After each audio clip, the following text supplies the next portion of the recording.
I'm writing it down right now. I'm adding a fourth sticky, which wasn't in my original show notes, but I know you're dying to talk about the geopolitics of it all. I know that Acorn has recently put out a chart showing how the BRICS countries are actually going to take over the G7 countries as a percentage of GDP in terms of a global share. That's very interesting. Why don't you touch on that as we wrap up this show? So the only thing I want to add is that to the segment we just did around sentiment is consumer confidence is quite low.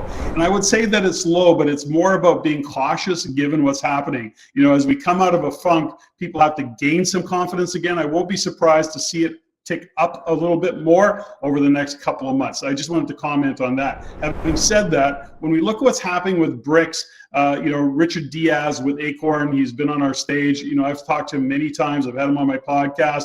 He's a great analyst and economist. And, he points out that, again, the BRICS is overtaking G7 in terms of GDP output. And so they're growing, and it is a growing movement.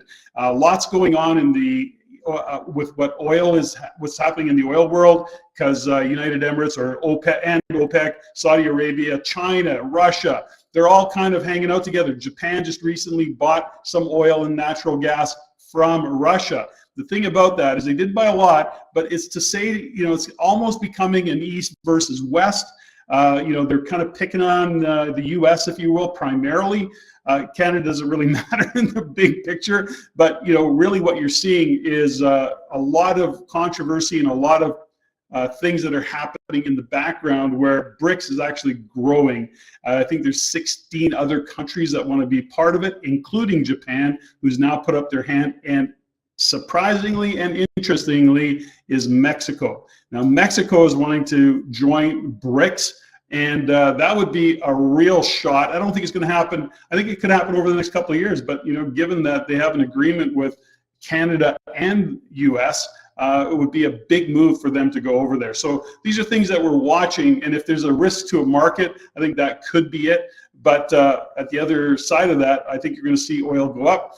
And there's some debate about that because OPEC recently cut back oil production, and that can be a couple of different things. That could be them playing hardball with the US, but there's another part of that, which is to say they're front running where they think the global economy is going. So in other words, they could be seeing a global recession, and they're going, we're not going to need as much oil, and they're going to cut back. So there's two conversations going on in that regard. So when we look at leading indicators, what we're trying to do is, again, look into the future, see what's going to happen economically. And these are some of the things that I take into consideration and that I want to share with listeners. Maybe, Patrick, OPEC have been listening to Rein It In, and they know of the EV revolution that I've been talking about that you don't believe in, and they are just getting ahead of that wave. That's what I think is happening.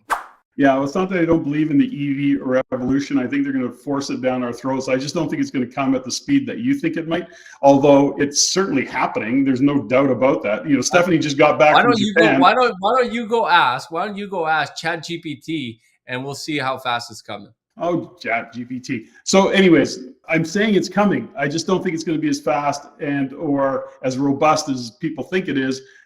That's just my view of it, and I have lots of argument for that, not for this show. But Stephanie just got back from Japan, and it was very cool. She jumped in a self-driving bus. She was the only one on a probably 30-passenger bus that took her from the hotel to the airport. And you got to go, wow, no people. Patrick, I was in Vegas last week, and the hotels now have driverless, self-driving cars that pick people up from the airport, drive them around, so on and so forth. It says right on the side of the car, driverless, self-driving. It's obviously part of a pilot program. But I'll tell you this, Patrick, I took a dozen Ubers while in Vegas last week, and half of those Ubers, were Teslas. And I asked people their experience with, like, what is it like having a Tesla, driving Uber and putting on so many miles. Interestingly, they said their costs have been cut by a factor of 80% because they went electric. Yeah. Incredible gains. And that's why it's only going to happen even faster than I've been saying.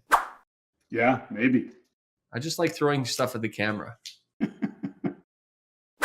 If you like what you learned here, go to the description below and subscribe for our free Insiders newsletter, where you can also stay up to date for our upcoming events and our courses.